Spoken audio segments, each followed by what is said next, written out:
శాస్త్రము సమస్తాన్ని ఇచ్చింది, చూసి నేర్చుకోవలసిన పని మనది. ఈ 2 శ్లోకాలను గనక మనం జ్ఞప్తి పెట్టుకుంటే, జ్ఞాపకం ఉంచుకుంటే, ఒక మహోపదేశాన్ని అనుసరించేందుకు తగిన యోగ్యత మనకు వస్తుంది అనడంలో ఎలాంటి సందేహం లేదు. ఇలా వర్ణించిన తరువాత మహాభారతం తదనంతర కథా విశేషాన్ని చెప్తూ, ఈ వనంలో పాండవులు చక్కగా పెరుగుతున్నారు. శతశృంగము అనేటువంటి పర్వత ప్రదేశానికి ఆనుకొని ఉన్నటువంటి అరణ్య ప్రాంతం, అక్కడ పాండవుల యొక్క ఎదుగుదల చక్కగా ఉన్నది. వారు అక్కడ ఉన్నటువంటి ఋషులతో, తపస్సులతో, మహాత్ములతో సత్సంగాదులు చేస్తున్నారు. అలాగే తగినటువంటి విద్యాభ్యాసం కూడా చేస్తూ ఉన్నారు.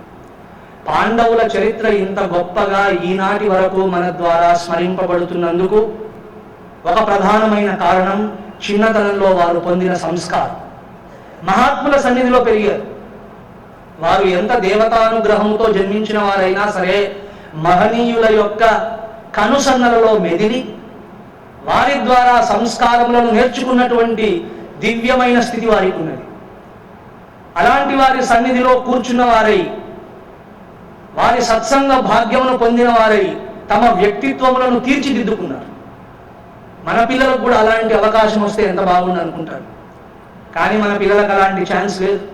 మహాత్ముల సన్నిధికే మనం తీసుకుని వెళ్ళినా కూడా అక్కడ మహాత్ముడు ఏం చెప్పినా మనం వినం, వాళ్ళు వినరు. ఇన్ఫ్యాక్ట్ మన పిల్లల విద్యాభ్యాసం ప్రారంభం ఎలా అవుతుందండి? బా బ్లాక్ షీప్ అని ప్రారంభం అవుతుంది. వాడు గొర్రెలాగా కాకపోతే ఇంకెలా పెరుగుతాడు చెప్పండి? బ్లాక్ షీప్ అంటే అర్థం ఏంటి? నల్ల గొర్రెలు. So finally these fellows will grow into some sheep, that's all. మనం ఒక చక్కటి సంస్కారాన్ని ఇచ్చే దిశలో ప్రయత్నం చేయట్లేదు. మహనీయుల దగ్గరికి తీసుకుని వెళ్తూ ఉండాలి.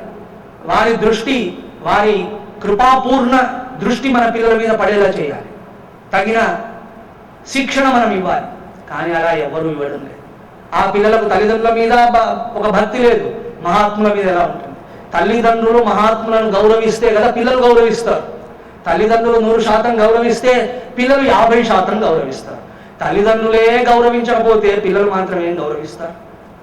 కాబట్టి పాండురాజు సంతానము అంత వృద్ధిలోకి రావడానికి, ధర్మమును అంటిపెట్టుకొని చక్కగా ఎదగడానికి ఒక ప్రధానమైన కారణం మహనీయుల యొక్క సత్సంగం, మహనీయుల ద్వారా వారు పొందినటువంటి సంస్కార విశేషం. ఇలా చక్కగా అన్ని విధాలుగా ఎదుగుతూ ఉన్నారు పాండవులు. ఒకరోజు పాండురాజు గారు, మాద్రీదేవి గారు ఇద్దరు కొంత ఏకాంత విహారము చేస్తూ వనంలో సంచరిస్తూ ఉన్నారు. వసంత ఋతువు, ఎవరి మనస్సునైనా ఆహ్లాదపరచగలిగిన శక్తి కలిగిన ఋతువు.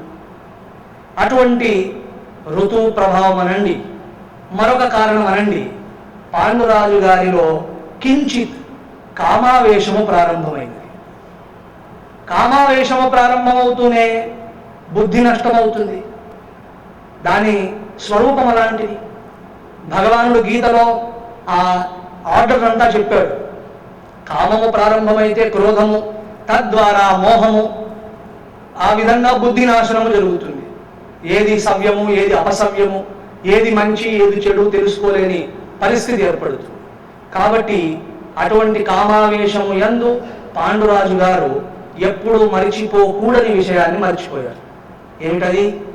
కిందమ ఋషి శాపం. ఆ శాపం ఎలాంటిది? కామ వాంఛతో నీవు భార్యను సమీపించి ఆమె పరిష్వంగమును పొందిన మరుక్షణం నీ మరణము తథ్యము అన్నాడు ఆయన. ఆ శాపము ఉండనే ఉన్నది. ఆ శాపము కారణంగానే పాండురాజు హస్తినాపురానికి వెళ్లకుండా వనవాసం చేస్తూ గడుపుతున్నాడు. ఆశ్రమ సంబంధమైన జీవితాన్ని ఎన్నుకున్నాడు. వానప్రస్థుడై చరిస్తూ ఉన్నాడు.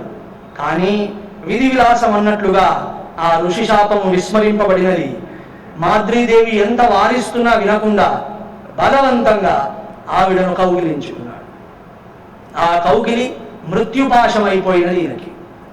అలా కౌగిలించుకున్న మరుక్షణం పాండురాజు గారు ప్రాణములు పోయిన వారై శవమై కింద పడిపోయారు.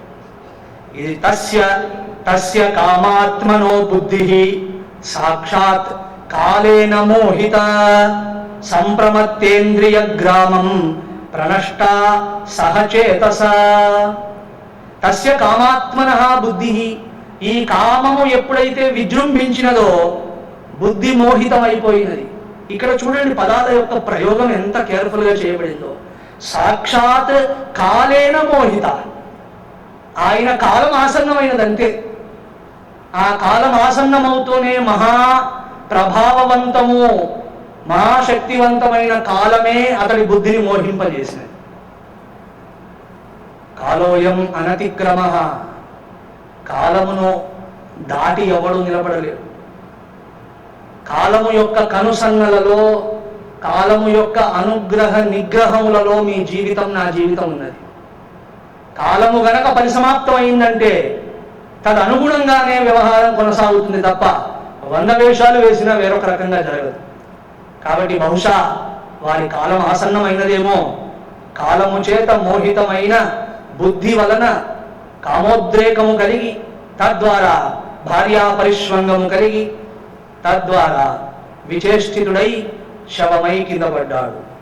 సతయా సహ సంగమ్య భార్యయా కురునందనః పాండుః పరమధర్మాత్మ యుయుజే కాలధర్మణ. అలా భార్య యొక్క కౌగిలియందే పరమధర్మాత్ముడైనటువంటి పాండురాజు కాలధర్మము చెందాడు. ఆ విధంగా మరణించాడు. మాద్రీదేవి ఈ దుఃఖాన్ని భరించలేక ఘోరమని విలపించింది, గట్టిగా ఏడ్చింది. ఆ ఏడుపు విన్నటువంటి కుంతీదేవి 5 మంది పిల్లల్ని వెంట పెట్టుకుని పరుగున అక్కడికి వచ్చింది. దూరం నుంచే మాద్రీదేవి చెప్పింది, పిల్లల్ని ఇక్కడికి తీసుకొని రాకు.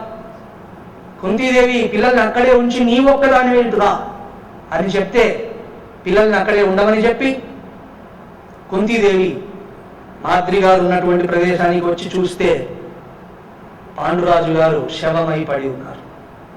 ఈ పరిణామానికి కుంతీదేవికి కలిగిన దుఃఖము వర్ణనాతీతం. ఆ దుఃఖంలో క్షణిక క్రోధం కూడా వచ్చింది. ఓ మాద్రి, నీకు ఈ మాత్రం ఇంగితం లేకుండా ఎలా ఉన్నదో నాకు అర్థం కావట్లేదు. ఋషి శాపాన్ని మర్చిపోయావా? ఋషులు ఇచ్చిన శాపానికి ఏ విధమైన వికల్పం ఉండదని తెలియదా నీకు? ఏదో చిన్నపిల్లల లాంటి వ్యవహారం నువ్వు చేశావు, తద్వారా ఎంత దుఃఖాన్ని తెచ్చిపెట్టావు, ఎంత కష్టాన్ని తెచ్చిపెట్టావు అని మాద్రిని కొంత నిందించినది. నీ లక్షణములు మంచివి కాదు అన్నట్టుగా ఏదో అనింది. అప్పుడు మాద్రీదేవి సావధానంగా, అక్క, నా ద్వారా ఈ తప్పు జరగలేదు, ఈ పరిస్థితి ఏమిటో విచిత్రంగా అయింది. ఆయనే బలవంత పెట్టి నన్ను కౌగిలించుకున్నాడు. నేను భగవంతుడి సాక్షిగా చెప్తున్నాను, నేను ఎంతో వారించేందుకు ప్రయత్నించాను, కానీ నా వల్ల కాలేదు. ఇది నేను అనుకుని చేసిన పని కాదు అని మాద్రీదేవి చెప్పగా క్షణిక క్రోధమే కదా శాంతించినది. క్షణిక క్రోధము శాంతించిన తర్వాత పరమ దుఃఖంతో కుంతీదేవి గారు అన్నారు కదా, మాద్రి, నేను పాండురాజు గారు లేని జీవితాన్ని ఊహించలేదు. అలా జీవించడం నాకు మరణము కంటే దుర్భరం. కాబట్టి నీవు ఈ బిడ్డల్ని చూసుకో. నేను పాండురాజు గారినే అనుసరిస్తాను, సహగమనము చేస్తాను. ఈ సహగమనం యొక్క ప్రస్తావన రామాయణంలో లేదు, ఇక్కడుంది. ఇది ఏమిటండి, ఇలాంటి దారుణాలు జరిగాయి భారతదేశంలో అన్నట్లుగా ఒక భావం మనకు కూడా కలుగుతుంది. సహగమనము అనేటువంటిది భర్త మీద అపరిమితమైనటువంటి, ఊహించడానికే వీల్లేనటువంటి ప్రేమ ఉన్నటువంటి ఈ స్త్రీమూర్తులు ఏవో చేసిన పనులే తప్ప అందరూ అలా చేయాలనేటువంటి నియమం ఎక్కడా లేదు. So this is an exception, this is not a rule. కానీ మన మేధావుల సంగతి మీకు తెలియంది కాదు, పాశ్చాత్య మేధావుల సంగతి తెలియంది కాదు. వారు దేనిని ఎక్సెప్షన్ అనుకోవాలో, దేనిని రూల్ అనుకోవాలో తెలుసుకోలేకపోయారు. ఎక్సెప్షన్ ని రూల్గా చేసి ఇగో ఇంత హీనమైన సమాజం భారతీయ సమాజం అన్నారు.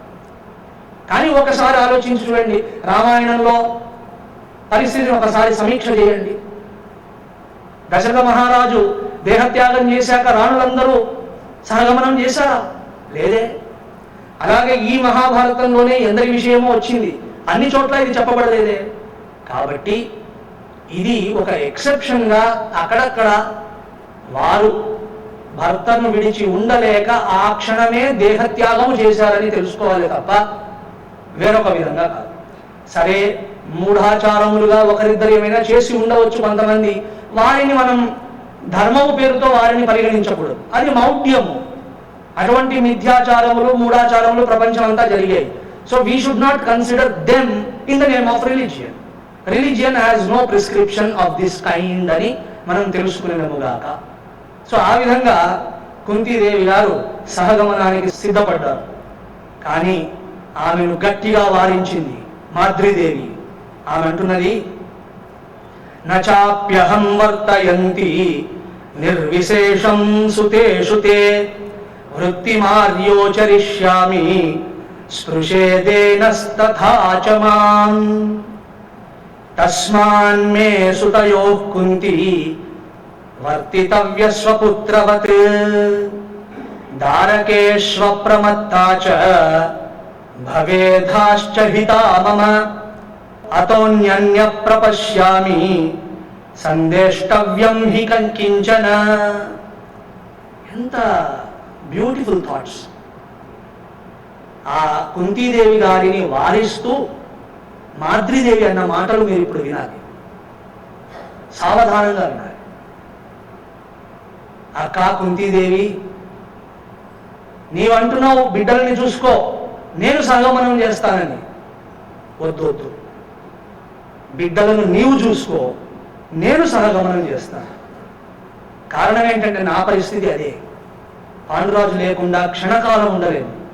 అంతేగాక అవునన్నా కాదన్నా పాండురాజు గారి మరణమునకు నేను కారణంగా ఉన్నాను. నాకు ఇలా అనిపించుకొని ఉండడం కూడా ఇష్టం లేదు. నా బిడ్డలను మాత్రం, ఈ బిడ్డల బాధ్యత నీదే. నువ్వు అనవచ్చు, పెద్దదానివి, నీ మాట కాదనకూడదు. కానీ నా విన్నపం విను. ఈ 5 మంది బిడ్డలను నాకు వదిలివేసి నీవు సంగమనం చేస్తే, అక్క ఉన్న విషయం చెప్తున్నాను, నా బిడ్డలను చూస్తున్నంత ప్రేమతో నేను ఏనాటికి నీ బిడ్డలను చూడలేను. నా బిడ్డలను ఎంత ఇష్టపడి ప్రేమతో పెంచుతానో ఖచ్చితంగా నీ బిడ్డలను నేను అలా పెంచలేను. నీకున్నంత సమత్వ బుద్ధి నాకు లేదు. కుంతీదేవి యొక్క వ్యక్తిత్వం ఎంత గొప్పదో ఇక్కడ అర్థమైపోయింది. ఎవరిని ఎవరైనా మెచ్చుకోవచ్చుగాక, కానీ సపత్ని ఇంకోరిని మెచ్చుకుంటుందా? సపత్నులు అంటేనే నువ్వా నేనా అన్నట్లుగా మాట్లాడేవారు. ఇతరు భార్యలలో ఒక భార్య ఇంకొక భార్యను ఈ విధంగా మెచ్చుకుంటున్నదంటే కుంతీదేవి యొక్క వ్యక్తిత్వం యొక్క వైభవం ఎలాంటిదో ఊహించండి. అక్క, నీకున్న సమత్వం పిల్లల విషయంలో నాకు లేదు. నేను ఏనాటికి కూడా నీ 3 బిడ్డలను నా బిడ్డలతో సమానంగా భావించి పెంచలేదు. నాకు నా మీద కంటే నీ మీద నమ్మకం ఎక్కువ. నా బిడ్డలను నీ బిడ్డల కంటే ఎక్కువగా చూసి పెంచి వృద్ధిలోకి తెస్తావనేటువంటి విశ్వాసము నాకు నీ మీద ఉన్నది. నీవు అంత నిస్వార్థముగా ఉంటావు. నీలో యోగ్యత అలాంటిది, సమత్వం అలాంటిది. కాబట్టి నా బిడ్డలనే నీకు అప్పచెప్తున్నాను.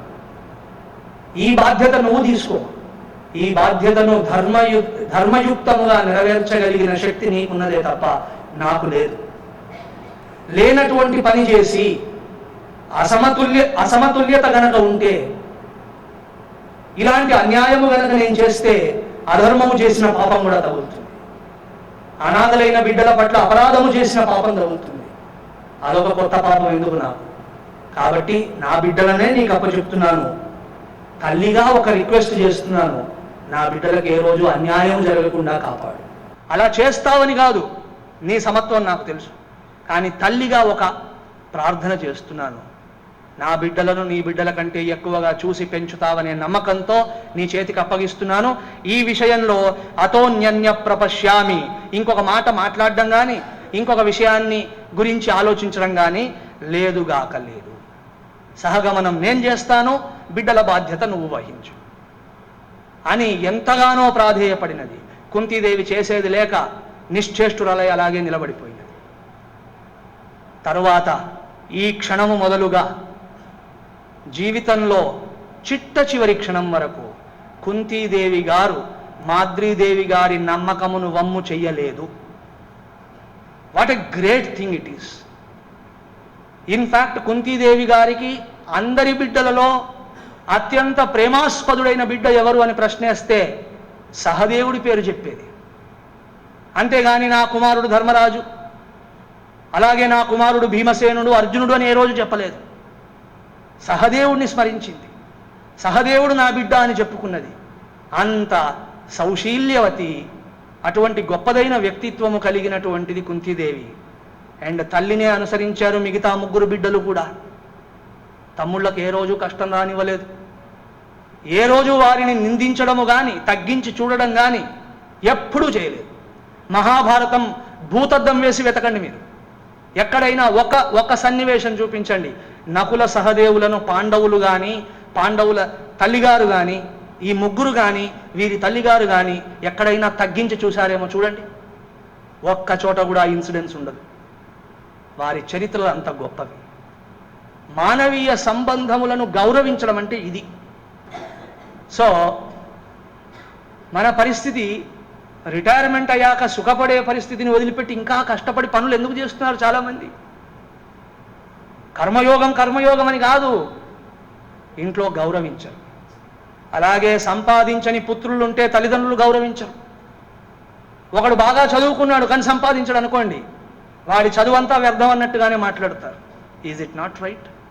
సంపాదించేవాడు ఉంటే వాడు ఇంద్రుడు, చంద్రుడు, వాట్ నాట్. సర్వే గుణాః కాంచనమాశ్రయంతి అని భర్తృహరి మహారాజు చెప్పిన మాటే. ప్రతి సంబంధము, ప్రతి బంధుత్వము, ప్రతి బాంధవ్యము ఎకనామిక్స్తో ముడిపడి ఉన్నది. అది నేను కాదనను, కానీ అంత మాత్రంగానే పెట్టుకుంటే సమాజంలో మానవీయ సంబంధముల యొక్క పరిమళము వ్యాపించదు. డెఫినెట్గా economics has to play a very important role, will play a important role. మహాభారతమే ఆ విషయాన్ని కూడా చెప్తుంది. కానీ అదే ఎక్కువైపోతే కష్టం. ప్రతి సంబంధమును డబ్బు అనే కొలబద్దతోనే కొలుస్తామంటే కష్టం. మానవీయ సంబంధములకు ఉండే అందము ఉన్నది, దానిని ఆ మాత్రంగా గౌరవించే స్థితి మనకు ఉండాలి. ఇన్ఫ్యాక్ట్ ధర్మశాస్త్రములో అంతర్భాగమైనది ఏమిటి? This art of human relationships, the art of respecting human relations, the art of maintaining human relationships is an integral part of ధర్మ. ధర్మశాస్త్రం పేరుతో కేవలం ఇంప్రాక్టికల్గా ఉండే కొన్ని నియమాలు కాదు, ఆచరణ అయోగ్యమైనటువంటి కొన్ని సిద్ధాంతములు కాదు. అందులో సింహభాగము, the lion share and the major portion of it అదేమిటి? మానవీయ సంబంధ స్థాపనము, దర్శనము, ఆ వ్యవహారం అనే కళ. ఆ కళను నేర్పేది ధర్మం. మానవీయ సంబంధ బాంధవ్యముల యొక్క స్థితిని మనం దర్శించకుండా ధర్మము అని మాట్లాడితే అర్థమే ఉండదు. ప్రతిదాన్ని ఎకనామిక్స్ అంటే అర్థం ఉండదు. ఎకనామిక్స్ అన్న మరుక్షణం స్వార్థ చింతనమే వస్తుంది. కాబట్టి మహాభారతంలో చూడండి, మానవీయ సంబంధముల యొక్క పరిమళం ఎలాంటిదో మనకి ఇక్కడ అర్థమవుతుంది. ఈ విషయం చెప్పుకుంటున్నాం కాబట్టి ఇంకో విషయం కూడా చెప్తాను. సైన్స్ ఏనాటికి మానవ సంబంధముల యొక్క విలువను మనకు చెప్పలేదు. గుర్తుపెట్టుకోండి, ధర్మశాస్త్రమే చెప్పగలుగుతుంది. వైజ్ఞానిక శాస్త్రం చాలా గొప్పది, సంశయమే లేదు. కానీ వైజ్ఞానిక శాస్త్రం ఎంత ప్రయత్నము చేసినా, ఎంత విస్తారముగా ఎదిగినా ఏనాటికి కూడా మానవీయ సంబంధముల యొక్క ఔన్నత్యమును కానీ, వాటి యొక్క దివ్యత్వమును కానీ, వాటి తత్వమును కానీ చెప్పలేదు. దానికి ఉన్న ఏకైక మార్గము, ఏకైక అవకాశము ధర్మశాస్త్రం మాత్రమే. Science can teach us how to fly. It has taught already. Science can teach us how to swim in the deepest of the oceans. But science will not teach us how to walk upon this earth as a human being. ఇందులో ఎలాంటి సంశయం లేదు. ఆకాశంలో ఎగరడం ఎలా నేర్పుతుంది, గంభీరమైన సముద్రాలలో ఈత కొట్టడం ఎలాగో నేర్పుతుంది. కానీ ఈ భూమి మీద మనుష్యుడిగా ఎలా నడవాలో విజ్ఞాన శాస్త్రం ఏనాడు నేర్పలేదు. దానికి ధర్మశాస్త్రం ఒక్కటే ఉపాయం. కాబట్టే విజ్ఞాన శాస్త్రం ఇంతగా అభివృద్ధి అయినటువంటి ఈ కాలంలో ధర్మశాస్త్రం యొక్క ఆవశ్యకత ఇంకా ఎక్కువ ఉన్నది. Is it not right? విజ్ఞానము ఇంత విస్తరింపబడుతున్న ఈ సమాజంలో ధర్మశాస్త్రానికి కూడా అంతే స్థితి ఉండాలి. విజ్ఞాన శాస్త్రము వల్ల సౌకర్యాలు కలుగుతాయి, ధర్మశాస్త్రం వల్ల సుఖం కలుగుతుంది. మనకేం కావాలి? రెండూ కావాలి. సౌకర్యము కావాలి, సుఖము కావాలి. సుఖము లేకుండా సౌకర్యాలుంటే సౌకర్యవంతంగా దుఃఖపడుతూ ఉంటాం. we will be miserable comfortably because comforts are there anyway. కాబట్టి విజ్ఞాన శాస్త్రము ఎన్ని సౌకర్యములను ఇచ్చినా మన జీవితంలో ప్రేమను పంచుకుంటూ కష్ట నష్టముల యందు మనకు సపోర్ట్ ఇస్తూ మన కష్ట నష్టముల యందు నేను కూడా నీతో ఉన్నాను అనే మాట మాట్లాడేవారు గనక లేకపోతే సుఖం ఎలా వస్తుందో నాకు అర్థం కావట్లేదు. కాబట్టి సౌకర్యములు ఎంత ముఖ్యమో అంతకంటే ఒకంత ఎక్కువ ముఖ్యం సుఖం. కాబట్టే విజ్ఞాన శాస్త్రము కావాలి, ధర్మశాస్త్రము కూడా ఖచ్చితంగా కావాలి. విజ్ఞాన శాస్త్రం వల్ల సౌకర్యములు, ధర్మశాస్త్రము వలన ఒక నలుగురు మనుషులు మన కష్ట సుఖాలలో కష్ట నష్టములలో పాలు పంచుకుంటూ మనతో ఉండగలిగిన వారు ఉంటారు. అలాంటి వారిని డబ్బుతో కొనలేం. డబ్బుతో ఊరికే చూపించుకోవడానికి నలుగురి కొనవచ్చు, అంటే మనం ఎక్కడికి వెళ్ళినా మనతో వస్తుంటారు వారు. అలా నలుగురి ముందు ప్రదర్శనకు పనికొచ్చే నలుగురు మనుషులను డబ్బుతో కొనవచ్చు, కానీ కష్ట నష్టముల యందు మనతో నిలబడగలిగిన వారిని డబ్బుతో ఏనాటికి కొనలేము. ఇన్ఫ్యాక్ట్ డబ్బుతో మనం ఎవరిని కొంటామో అలాంటి వాడు మనకు కష్టం వస్తుందని తెలిసిన మరుక్షణం ఎంత దూరంగా నిలబడతాడో ఊహించడానికి కూడా వీలుండదు. అందుకు మానవీయ సంబంధాలు కావాలనేది. ఇది మానవీయ సంబంధము వలన జరుగుతుందే తప్ప మరొక దాని వల్ల జరగదు. అటువంటి సంబంధ బాంధవ్యముల యొక్క సునిశ్చయమైనటువంటి స్థితి, ఆ విషయంలో జ్ఞానము మనకు ధర్మశాస్త్రం వల్ల కలుగుతుంది. అటువంటి ధర్మశాస్త్రము మహాభారతం కాబట్టి ఈ మాటలన్నింటినీ చూపిస్తూ ఉన్నది ఒక్కో చిన్న అంశములలో. ఆ రకంగా తన బిడ్డలను కుంతీదేవి చేతికి అప్పగించి మాద్రీదేవి తన దేహాన్ని శాంతింపజేసినది. ఆ తర్వాత అక్కడ రోధిస్తూ నిలబడినటువంటి కుంతీదేవి, పాండవులు వీరిని చూసి ఆ అరణ్యంలోనే వీళ్లతో పాటే ఉంటున్నటువంటి ఋషులు, మునులు, మహాతపస్సులందరూ ఏమి చేయాలని నిర్ణయం చేసుకుంటూ ఉన్నారు.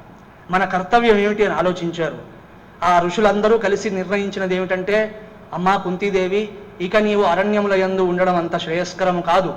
ఇంతకాలం పాండురాజు గారు ఉన్నారు కాబట్టి విషయం బాగుండింది, కానీ ఇప్పుడు మాత్రం నీవు మా మాటను అంగీకరించి వెంటనే హస్తినాపురానికి వెళ్ళవలసి ఉన్నది.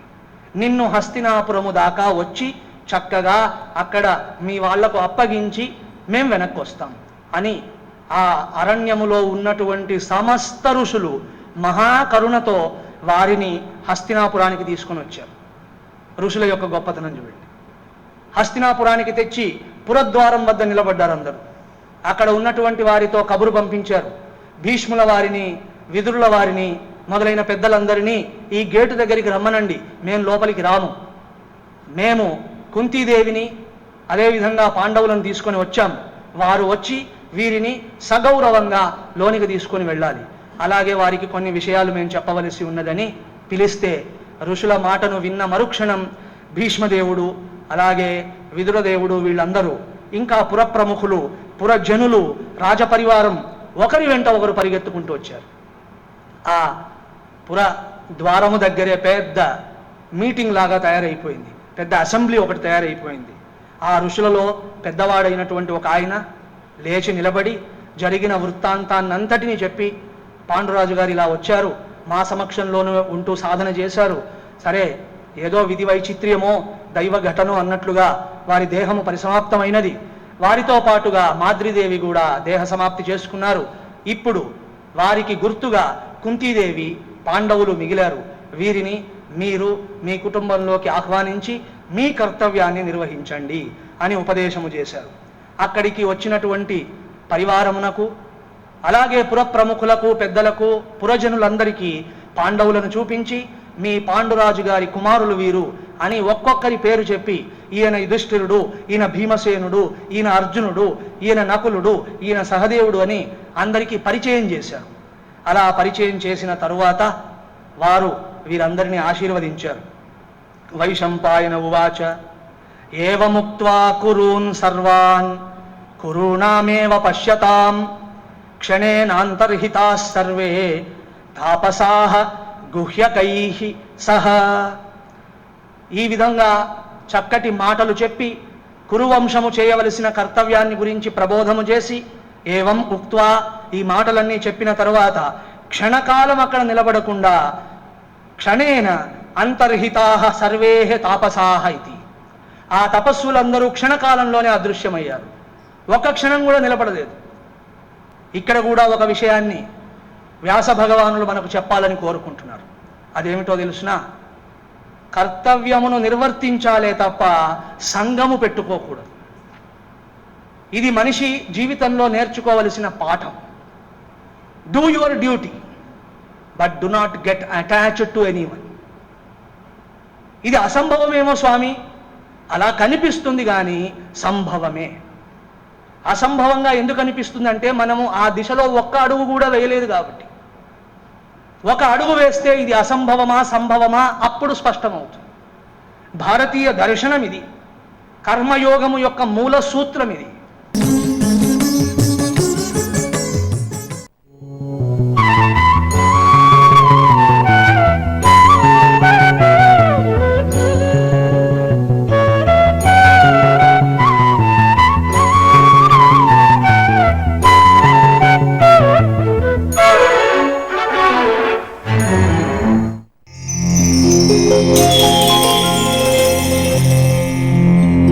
Thank you.